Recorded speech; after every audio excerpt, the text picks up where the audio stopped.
بسم الله الرحمن الرحيم. إن الحمد لله نحمده ونستعينه ونستهديه ونسترضيه ونستغفره.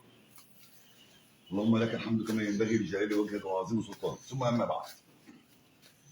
طبعا أنتوا المفروض حفظتوا موضوع الشبابيك اللي على التبريد. 1 2 3 4 4 شبابيك. لو أنا عندي الفرخ هنا أهو وفتحت الشباك اللي فوق خالص ده، شايفينه فين؟ في السقف. شايف الشباك فين؟ فوق. الهواء اللي نازل ده مهما كان ساقع على ما يوصل عند الفرخ هنا شكرا. ادي واحده. الثانيه وبسرعه قبل ما التليفون يفصل شحن. العنبر ده الجدار الاساسي بتاعه. كل الموضوع رجع متر وربع، متر واحد بس اهو. متر وربع ماشي.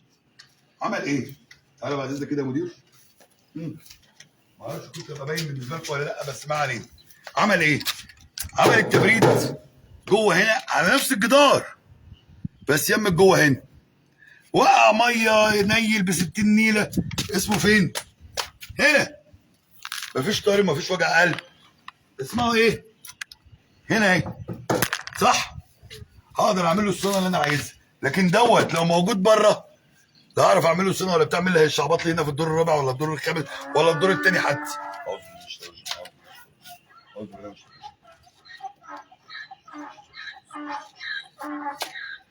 فانا نصيحتي اخسر لي بس 12 متر 9 متر 8 متر على حسب طول عنبرك في عرض متر وربع.